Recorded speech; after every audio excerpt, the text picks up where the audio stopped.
आवासमा चाहिँ यहाँबाट चाहिँ असुरलोक जाने ढोका पनि छ भन्छ कि असुरलोक भन्छ थाहा छ नि त देवलोक असुरलोक भन्छ असुरलोक जाने ढोका पनि हाम्रो छ भन्ने कारणले चाहिँ अनि असुरा गुफा भनेर नामकरण गरेको अरे अनि गुरु रिम्पोछे यहाँ पाल्नु भन्दाखेरि गुरु रिम्पोछेले बिच्छुको सिल लिनुभएको ठाउँ पनि यही हो है बिच्छुको सिल लिनुभएको ठाउँ उहाँ पहिला के हुन्थ्यो योगीको रूपमा हुनुहुन्थ्यो नि त कपालहरू पुरा चुक्ली परेको त्यस्तो त्यसपछि उहाँ सुरुमा गुरु ब्रह्मा अस्तिको चरणमा जानुभयो है भिक्षुको सिल दिनु भनेर पछि गुरु ब्रह्मा अस्तिले के भन्नुभयो भन्दाखेरि महायोगको अभिषेकहरू अनि के उपदेशहरू दिनु परेको खण्डमा म दिन सक्छु तर यो भिक्षुको सिल चाहिँ तपाईँ अहिले नेपालको चाहिँ असुरा गुफामा भिक्षु आनन्द साक्षात त्यहाँ हुनुहुन्छ तपाईँ त्यहीँ जानु भनेर भन्नुभयो नि त त्यसपछि गुरु रिम्पोछे अष्टमीको दिनमा यहाँ पाल्नुभयो अनि अष्टमीको दिनमा यहाँ पाल्नु हुँदाखेरि चाहिँ अब सपनामा भनौँ न यो ठाउँमा चाहिँ हजारौँ भिक्षुगणहरू बस्नुभएको त्यस्तो खालको सपना देख्नुभएको रहेछ है त्यसपछि उहाँले यहाँ भिक्षुको सिल लिने बेलामा उहाँको त्यो लक्का परेको कपाल काट्ने बेलामा 4 जना देवीले काटेको अरे कि पछि त्यो हतियारले पनि काट्दै नकाटेपछि त्यो अब त्यो बेलामा चक्कु जस्तो एउटा रहेछ काट्ने त्यो चाहिँ माथि फाल्दाखेरि माथि त्यो चक्कुहरू सबैको एउटा स्तूपा भन्यो अरे कि त्यही कारण यहाँ माथि छ नि एउटा सेतो स्तूपा तपाईँलाई थाहा छ होला त्यो पेमा रल्टिपुङबे छोटेन भन्छ रल्टिपुङबे छोटेन भन्छ यो प्रायःलाई थाहा छैन त्यो बेलामा भएको रहेछ नि त त्यस्तो घटनाहरू है अनि गुरु रिम्पोछे त्यसपछि मुनि सुरुमा पाल्नु हुँदै त्यहाँ बस्नुभयो तल शेषनारायण गुफाको त्यहाँ छेउमा त्यो बेलामा चाहिँ उहाँ त्यहाँ साधना गरेर बस्नु हुँदाखेरि चाहिँ नागहरूले बाधा पुर्याएर चाहिँ 3 वर्षसम्म नेपालमा पानीको वर्षा भएन अरे त्यो भएपछि गुरु रिम्पोछेले उहाँको चेला नजिकैको चेला भनौँ न जिल्ला जिसेर कुल्ला कुसी भन्ने 2 जनालाई चाहिँ भारतमा पठाएर गोविन्द ब्रह्मा अस्तिबाट चाहिँ बजार किलाएको गम्भीर त्यो भित्र पनि ठाकिक ढौवा पूर्व ठाकिक ढौवा भन्छ के भन्छ बाधालाई निवारण गर्ने खालको एउटा साधना विधिको पुस्तक ठेली चाहिँ लिन पठाएको हो नि त अनि उताबाट एक बारी जति किताब लिएर नेपालमा प्रवेश गर्ने बित्तिकै समुद्रबाट बाफहरू निस्केर आकाशमा बादल भएर त्यहाँबाट वर्षा सुरु भएको छ त्यसरी गुरु रिम्पोछेले चाहिँ महामुद्रा सिद्धि छकेसम बुद्धिज्म भन्छ है अब सिद्धिहरूमध्ये सबैभन्दा उत्तम सिद्धि हो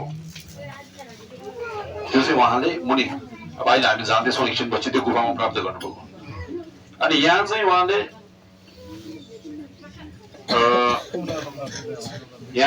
फुर्सुङ चुङ्गी भन्छ बजार किलाएको धर्मरक्षकहरूलाई चाहिँ नियुक्ति गर्नुभएको ठाउँ यहाँ हो भन्छ है अब हाम्रो शास्त्रमा के लेखेको छ भने कथन देना भन्ने शास्त्रमा के लेख्नुभएको छ भन्दाखेरि असुराई मेङ्गिना सेम्लिया सोगिल मेङ्गी छल ओर्किन पेमा झुङ्ने कि तन्ने सिङ्गी छोपा टम्ने सु टुबा शागदन जबिन्नु साङ्गी वमो ताङसुम चागी चाङमो कोगु सर्की प्रवा चेकी शेलकी किमो तोङगे शी जावा थम्जु डुबजिङ सेने जन्स गुरु रिम्पोछे यहाँ चाहिँ 7 दिन साधना गर्नुभयो त्यो बेलामा चाहिँ अब यहाँको अब राक्षसहरू के भन्छ नि यक्षहरूले चाहिँ बाधा पुर्याउन आएर चाहिँ जिस्काउन आएको तिनीहरू अब कुनै फ्याउरोको रूपमा कुनै फलामको चाहिँ स्यालको रूपमा त्यस्तो रूपमा आएर चाहिँ हाम्रो काम भयो भनेर जिस्काउँदै भागे कि अनि त्यसपछि गुरु रिम्पोछेले सोध्नु पर्छ तिमीहरू को हो भनेर सोध्नु हुँदाखेरि चाहिँ होइन हामी चाहिँ यहाँको ढिबो थोपे ठाउँमा चाहिँ ढिमो अब बहुत राक्षसनीहरू हो भनेर भन्नुभएको छ नि त पहिला पनि हामीले यो ठाउँको प्राणीहरूको रगत मासुमा राज गरेको अहिले पनि गरिरहेको छौँ भन्दाखेरि अनि गुरु रिम्पोछेबाट चाहिँ वाङ लिएर गुरु रिम्पोछेले चाहिँ उहाँहरूलाई चाहिँ विनय गरेर चाहिँ अनि के हो अब यो यहाँ शास्त्रमा लेखे अनुसार चाहिँ दक्षिणकाली हो भन्छ त्यो चाहिँ खास दक्षिणकाली चाहिँ छैन अरे त्यो बेलामै गुरु रिम्पोछेले चाहिँ धर्मको बाटोमा दौडाइसकिने यो जिस्काउन आउने चाहिँ दक्षिणकाली रहेछ नि त पछि गुरु रिम्पोछेले उहाँहरूलाई चाहिँ विनय गरेर त्यहाँबाट धर्मको रक्षकको रूपमा नियुक्ति गरेर राख्नुभयो तर पनि अहिले पनि त्यही ठाउँमा चाहिँ अब दक्षिणकाली मानेर पूजा गरिरहँदाखेरि चाहिँ अनि फेरि अर्को प्रेतहरू आएर बस्छ अरे क्या हो त्यस्तो हो रहेछ नि है त्यसरी अनि अब यहाँ अहिलेसम्म जति पनि बुद्ध धर्मको सिद्ध गुरुहरू हुनुहुन्छ उहाँहरूको नपालेको कोही पनि नपालेको छैन अरे यहाँ सबै यहाँ पाल्नु पऱ्यो अधिष्ठित गर्नुभएको ठाउँ है त्यस्तो अब एकदम पवित्र ठाउँ अब यो पहाडभित्र धेरै निधिहरू छ भन्छ करोडौँ निधिहरू चाहिँ लुगाउनु भएको छ अरे गुरु रिम्पोछेहरूले खाण्डो हिस्से सकेलहरूले अनि पछिल्लो समयमा गोरखनाथ गुरु पनि पाल्नुभएको यो ठाउँमा त्यही कारण चाहिँ हिन्दूहरूले गोरखनाथ गुफा भन्छ नि त्यो कारण त्यो रहेछ नि अब यहाँ तपाईँहरूले गुरु रिम्पोछेको हातको छाप पनि देख्न सकिन्छ है यहाँ उहाँहरूले त्यस्तो निशान छोड्नुको कारण के हो भन्दाखेरि भविष्यमा आउने बुद्ध धर्म मान्ने अनुयायीहरू गुरु रिम्पोछे प्रतिको आस्था जागोस् हो यहाँ उहाँ साक्षात् पाल्नु भएको रहेछ भन्ने खालको मनमा विश्वास जागोस् भनेर चाहिँ उहाँहरूले त्यसरी हाम्रो लागि एउटा के भन्छ एउटा चिनो एउटा पद चिनो यस्तो छोडेर जानुहुन्छ है हो त्यस्तो गम्भीर ठाउँ अब यहाँ निधिहरू करोडौँ संख्यामा निधिहरू छ भन्छ आजभन्दा नि लगभग 25 वर्ष अगाडि तिब्बतबाट झिग्मी फुन्जु रिम्पोछे उहाँ पाल्नु भएको छ नि उहाँले यहाँबाट एउटा निधि निकाल्नु भएको छ फुर्बा गुरुकुङमा भने निधि निकालेर चाहिँ पछि धर्मशालामा गएर के भन्छ दलाई लामाले हस्तान्तरण गर्नुभएको छ अरे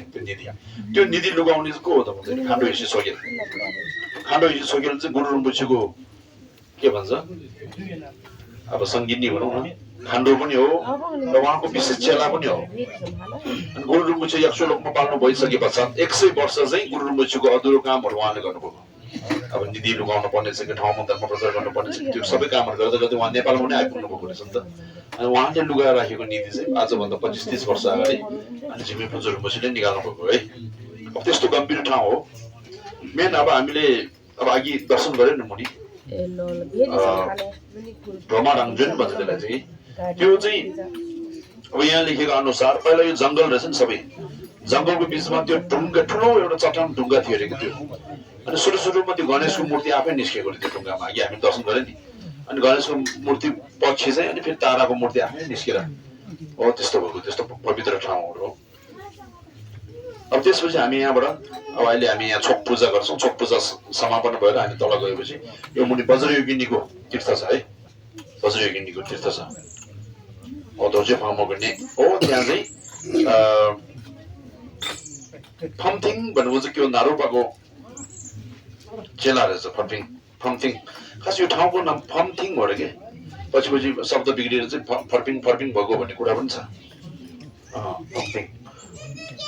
अनि उहाँले निधिबाट निकाल्नु भएको वज्रयोगिनीको एउटा मूर्ति पनि छ त्यो अहिले जो कोहीले दर्शन दिँदैन त्यो भित्र लुगा राख्छ कि अनि वर्षको एकचोटि चाहिँ उहाँहरूले एउटा जात्रा गरेको बेलामा चाहिँ त्यो बाहिर निकाल्छ हो त्यस्तो ओरिजिनल मूर्ति एउटा सानो मूर्ति छ भन्छ है निकाल्दैन त्यो चाहिँ अनि त्यहाँ एउटा अग्नि कल्प अग्नि पनि छ एउटा ओडियानाको एउटा के भन्छ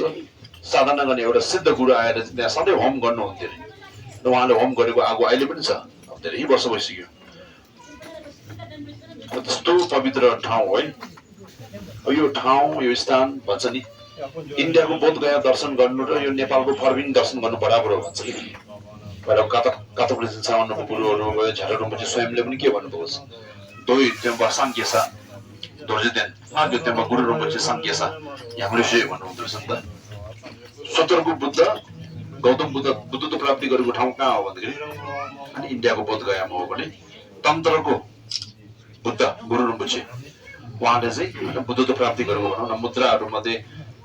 सबैभन्दा सर्वश्रेष्ठ सिद्धि भन्छ नि महामुद्राको सिद्धि भन्छ नि होइन छकेछुङ्गो टिक्छ उहाँले यहीँ प्राप्त गर्नुभएको ठाउँ हो त्यही कारण अब तपाईँहरू यहाँ आइपुगेर अब श्रद्धा आस्था भक्तिपूर्वक प्रार्थना गर्यो होइन बोधिचित्रको सङ्कल्पले प्रार्थना गर्यो भने त त्यसको पुण्य त अचिन्त्य छ तर जे सोच्दो भयो भने तपाईँहरू यहाँ यो ठाउँमा आइपुग्नु नै ठुलो सौभाग्य हो अरे कि किन भन्दा ठाउँको एउटा यस्तो प्रभाव छ अरे तपाईँहरूको मनमा आस्था भयो पनि नभए पनि तपाईँहरूले चाहिँ यहाँको आशीर्वाद चाहिँ निश्चित रूपमा पाउँछ अरे अब श्रद्धा आस्था भक्ति भयो भने त्यो भन्दा अब कहीँ धेरै आशीर्वादहरू पाउँछ है त्यही कारण हामीले तीर्थयात्रा गर्नुको कारण के हो भन्दाखेरि यो ठाउँमा चाहिँ एकपटक माने जपेको र अरू ठाउँमा 1000 लाखौँ पटक माने जपेको पुण्य बराबर हुन्छ है अरू ठाउँमा 100वटा दियो बालेको र यहाँ एउटा दियो बालेको बराबर हुन्छ रे पुण्य त्यस्तो झिना भन्नुहुन्छ गुरु रिम्पोछेले पनि भन्नुभएको छ नि त अब म यो मनुष्य लोकबाट गइसके पश्चात तपाईँहरू मलाई श्रद्धा आस्था भक्ति गर्ने व्यक्तित्वहरू चाहिँ मैले जहाँ जहाँ साधना गरेको छ जहाँ जहाँ सिद्धि प्राप्त गरेको छु त्यो स्थानहरूमा जाऊ मलाई स्मरण गर साधना गर भन्नुभएको छ नि त्यही कारण अब मेन हाम्रो तीर्थ गर्ने इच्छा चाहिँ के कारण हाम्रो चाहना चाहिँ के हो भन्दाखेरि हाम्रो पाप छिटो शुद्ध हुनुको लागि पुण्य छिटो सञ्चय हुनुको लागि हो नि त है लेडम यो दुध पाउँदा दुखिनुबाट मिकिरो हो भनेछ नि त त्यही कारण यो ठाउँमा आएर चाहिँ हामीले अब आफ्नो विगतको दिनहरूमा गरेको जान जन्म गरेको पापहरू क्षमायाचना गर्ने होइन विशेष गरेर सम्पूर्ण प्राणीहरू किनभने जबसम्म हामीले बुद्धत्व प्राप्ति गर्दैन यो संसार जस्तो जुनीले पनि जहाँ जन्म लिने छलो सबै ठाउँमा दुःख छ संख्या मात्र देवा खाना भनेर चाहिँ बोल्नु छ त्यही हामी सबै बुद्ध धर्म मान्नेहरूको इच्छा चाहना भनेको के हुनु पर्यो औ ढिलो चाँडो मैले यो गरेको पुण्यले चाहिँ मन लगायत संसारको सबै प्राणीहरू बुद्धत्व प्राप्ति गर्न सकौँ भन्ने इच्छा चाहनाले हो त्यसरी कामना गर्नु पर्यो र आफ्नो विगतको दिनहरूमा गरेको पापहरू क्षमायाचना गर्नु पर्यो आफूले अब सकेको मलम पाठहरू गर्नु पर्यो र अन्तिममा सबभन्दा महत्त्वपूर्ण चाहिँ मवा अब हामीले आज दिनभरि तीर्थयात्रा गरेर चाहिँ अनि कमाएको पुण्यलाई चाहिँ अब सुरक्षित हामीले डिपोजिट गर्नु पर्यो नि त सुरक्षित राख्नको लागि चाहिँ मवा गर्ने हो त्यसरी गर्ने अब अहिले हामी अब छोक पूजा गर्दैछौँ अब छोकको कुरा गर्दाखेरि धेरै कुराहरू छ है अब छोक भनेको चाहिँ जावा छुप्पा भन्छ मन मिल्ने एउटै गुरु मुनिको छत्र छायामा बसेको एउटै गुरुको मुनि एउटै मण्डलामा आश्रित भएर वाङ लिएको साधक साधिकाहरू एक ठाउँमा जम्मा हुनलाई छोक भन्छ अर्को हिसाबले छोक भनेको चाहिँ पुण्य हो खास हुनु त यहाँ छोक भन्ने नाम यसलाई राखेको हो नि त किन राखेको भने योद्वारा हामीले चाहिँ अचिन्त्य पुण्य प्राप्त गर्न सकिन्छ त्यही कारण छोक भनेको है अब अर्को हिसाबले चाहिँ अब आज हामीले यो पूजाहरू गर्दाखेरि बुद्ध धर्म सङ्घ भनिनु अब वज्रयानको हिसाबले लामा एकदम खान्डो भन्छ आज गुरु रम्बुजीको तिथि हो नि त यार म चाहिँ दिउँसोमै सुजन भन्नुपर्छ नि गुरु रम्बुजीले छेजुको दिनमा चाहिँ साक्षात् म आइपुग्छु नेपाल जिल्ला पेजु भन्यलेस भन्नुपर्छ नि जसले मलाई श्रद्धा आस्था भक्ति गर्छ म सधैँ तिमीहरूको अगाडि छु भन्नुपर्छ नि गुरु रम्बुजीले होइन त्यसकारण आज एकदम गुरु रम्बुजीको विशेष दिन हो यो दिनमा चाहिँ गुरु रम्बुजीले सम्झेर एक थोपा आँसु मात्रै तपाईँहरूले बगाउन सक्यो भने तपाईँहरूको कैयौँ जन्मको पाप शुद्ध हुन्छ त्यस्तो दिन हो आज है त्यही कारण तपाईँहरू अब नजान्नेहरूले चाहिँ बज्र गुरु जप्नु होला अब जस्तै सक्यो भने अब छिक्दिन सोक्दिन भन्छ नि 7 लाइन प्रेयर त्यो चाहिँ गुरु रम्बुजीको सबैभन्दा ठुलो प्रार्थना हो त्यो शब्द चाहिँ के हो भन्दाखेरि खान्डोहरूले ढाकिनेहरूले चाहिँ गुरु रम्बुजीलाई छोप चलाउँदाखेरि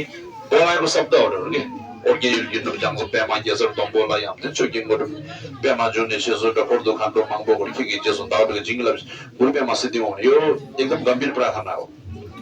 गुरु रम्बुजी स्वयंले के भन्नुभएको छ तपाईँहरूले यो प्रार्थनाद्वारा मलाई पुगार्यो भने चाहिँ एउटा बच्चा चाहिँ रोएको बेलामा त्यसको बाआमा त्यतिकै बस्न सक्छ सहन सक्दैन नि त जसरी पनि आइपुग्छ नि त हो त्यस्तो हो भन्नुभएको छ गुरु रम्बुजीले एउटा बच्चा रोइरहेको बेलामा उसको आमा चाहिँ सहन नसकेको जस्तै तपाईँहरूले यो शब्दद्वारा मलाई प्रार्थना गर्यो भने म सहेर बस्न सक्दैन म तपाईँहरूको अगाडि तुरुन्तै आइपुग्छु भन्नुभएको छ तर हामीले देख्दैन किनभने हामीसँग धेरै कर्म क्लेश पापहरू छ तर मनबाट चाहिँ के हो आस्था गर्नु पर्यो गुरु रम्बुजी साक्षात् यो अगाडि हुनुहुन्छ भनेर चाहिँ तपाईँलाई आस्था गर्यो भने गुरु रम्बुजी हुन्छ त्यही है घाँस थुपा जब दिँदैन थुपा सु बुद्ध स्वयंले भन्नुभएको छ नि जसले मलाई सम्झिन्छ म सधैँ उनीहरूको अगाडि हुन्छु भनेछ नि बुद्धहरूको लीला भनेको त्यस्तो हो त्यसकारण चाहिँ अब यो आँखाले नदेखि पनि उहाँ हुनुहुन्छ भनेर मेगम भन्छ मेवा श्रद्धा आस्था भक्ति गरेर चाहिँ आज हामीले छोप चढाउँदैछौँ छोप भनेको चाहिँ अब उहाँहरूलाई मूल त्रिरत्नहरूलाई चढाउने हो होइन लामा एकदम खानु गुरु देवा डाकिनी गुरु इष्टदेव डाकिनीहरू चढाएपछि अनि हामीले यो पूजाहरू गर्दाखेरि उहाँहरू साक्षात् पाल्नुहुन्छ र उहाँहरूको आशीर्वादले चाहिँ छोपहरू पवित्र हुन्छ अधिष्ठित हुन्छ नि त त्यो भएपछि त्यो छोप चाहिँ ग्रहण गर्ने बेलामा हामीले किन आलाला हो भन्ने कारण के हो त छोक खाँदाखेरि हामीले त्यो अब छोकछाङ भन्ने एउटा राखेको हुन्छ नि यहाँ रक्सी त्यो चाहिँ अब अमृत भइसक्यो तपाईँले रक्सी मानेर खायो भने रक्सी हो त्यसले केही फाइदा गर्दैन अमृत मानेर खायो भने अमृतकै काम गर्छ त्यसले त्यो प्रकारको आशीर्वाद पाउँछ हामीलाई त्यही कारण एकदम पवित्र मानेर ग्रहण गर्नुपर्छ छोक पनि अनि छोकमा चाहिँ हासाङ फुसाङ गर्ने यो राम्रो मलाई पायो हुन्थ्यो भनेर के हो छोक चाङको सुरुवात भन्छ त्यो त्यस्तो गर्यो भने चाहिँ के भन्छ फ्याउरोको जन्म लिन्छ अरे हामी कुनै ठाउँमा हुन्छ नि छोकको लागि जै जग्गा गर्ने ताना तान लुसा लुस होइन ओ अगाडि गएर सबभन्दा राम्रो बिस्कुट मलाई चाहियो भनेर तान्ने होइन अब छोक बान्ने मान्छेलाई चाहिँ राम्रो छोकलाई दिएन भने रिसाउने धेरै आँखाले हेर्ने त्यस्तो पनि गर्छ नि त त्यस्तो गर्यो भने चाहिँ के हुन्छ छोकी च्याङ्गो सुरुवात हाम्रो यो नारासागबाट दिँदो रहेछ नि त त्यस्तो भएको खण्डमा पनि म क्षमा चाहन्छु भनेको छ नि त क्षमायाचना गर्दछु त्यस्तो छोकलाई चाहिँ त्यस्तो आसक्त गर्यो भने चाहिँ के हो फ्याउरोको जन्म लिन्छ अरे हामीले त्यही कारण छोकलाई आशब्द नगर्ने एकदम पवित्र मानेर प्रसादको हिसाबले खाने हो। खाने बेलामा पनि एकदम पवित्र मानेर अल्लाह हो भनेर ग्रहण गर्नुको कारण के हो भने अहिलेसम्म एकदम यस्तो खालको चाहिँ पवित्र कुरा चाहिँ मैले अहिलेसम्म खान पाएको थिएन भन्ने खालको श्रद्धाको भावले सेवन खाने हो नि त। त्यही कारण अल्लाह हो भनेर ग्रहण गर्नुपर्छ कारण त्यो हो नि त। त्यसरी ग्रहण गर्यो भने चाहिँ बल्ल त्यो अनुसारको आशीर्वाद पाउँछ। र छोप ग्रहण गर्यो भने के हुन्छ हाम्रो दशाग्रह निवारण हुने, आयु लामो हुने हैन, ओ बाधाहरू नआउने, ओ आफ्नो पाप कर्म शुद्ध हुने कारण त्यो हो नि त। अब अहिले त छोप भनेर टन्नै कोठातिर थोपार्यो, खाजा पनि छोप, बच्चाले स्कुल खाजा पनि छोप होइन, कहिले काहीँ भोक लागेको 3 बजे खाजा पनि छोप। हो त्यसरी खायो भने छोपै भयो नि त्यो त। हाम्रो संज्ञा नै उल्टा भयो नि त। खाजा मात्रै खायो भने खाजा मात्रै भयो कि त्यो प्रसाद भएन। त्यही कारण चाहिँ त्यसरी ग्रहण गर्नु होला। र सबैले अब आज अहिले बत्ती बालेर आफ्नो पापहरू होइन, अब हाम्रो जीवन भनेको आज हो कि भोलि हो थाहा छैन है। हावा बीचमा राखेको दियो जस्तै हो, कुन बेला के हुन्छ भन्ने कुरा ग्यारेन्टी छैन। अब मर्न त मर्छ, सबैलाई थाहा छ एक दिन मर्छ, तर कहिले भन्ने कुरा चाहिँ हामीलाई थाहा छैन। त्यही कारण अब जीवित हुँदा नै अलिकति पुण्यहरू गर्ने, जति सक्दो छिटो आफ्नो पापहरूलाई शुद्ध गर्न सक्यो भने चाहिँ त्यो हाम्रो लागि सबैभन्दा ठुलो फाइदा भनेको त्यो हो। जीवनलाई अर्थपूर्ण बनाउने भनेको त्यो हो नि त। धेरै पैसा थुपारेर धेरै नाम कमाएर अर्थपूर्ण हुँदैन नि त, त्यो क्षणिक हो नि। अर्थपूर्ण बनाउनको लागि चाहिँ राम्रो पुण्य सञ्चय गर्नु पर्यो, बुद्धले देखाएको मार्गमा हिँड्न सक्नु पर्यो होइन, राम्रोसँग साधना गर्नु पर्यो, अलिकति भयो भने दिनदिनै पुण्यहरू जम्मा गरेर राख्नु पर्यो है। ल सो सबैजनालाई अब हामी तल पनि यामासेको बारेमा पनि जानकारी दिन्छ। अहिले यो चाहिँ आसुरा गुफाको बारेमा है। यहाँ चाहिँ अनि विशेष गुरु रम्बुले चाहिँ फुर्बाको साधना गर्नुभएको ठाउँ, तल पनि फुर्बाको साधना गरेको ठाउँ हो, यहाँ पनि फुर्बाको साधना गर्नुभएको ठाउँ हो। र यहाँ चाहिँ तेमाचुङ्गी भन्छ है, गयो कि तेमाचुङ्गी। अब हाम्रो छुएभित्र भएको धर्मपालाहरू तेमाचुङ्गी भन्ने 12वटा तेमाचुङ्गीहरू उहाँहरूलाई पनि धर्मको रक्षकको रूपमा नियुक्ति गरेको ठाउँ पनि यही हो। दक्षिणकालीलाई विनय गरेर धर्ममा डोराएको ठाउँ पनि यही हो। र फुर्सुङ चुङ्गी फुर्बा बज्र किलाएको रक्षा गर्ने धर्म रक्षकहरू हुनुहुन्छ, उहाँहरूलाई पनि विनय गरेर नियुक्ति गर्नुभएको ठाउँ यो चाहिँ। अनि यहाँ अगाडि खुट्टाको छापहरू छ नि, त्यो हो, त्यो चाहिँ गोरखनाथको छाप भन्दछ कसैले। त्यहाँ खुट्टाको छापहरू छ, तपाईँ दर्शन गर्न सकिन्छ।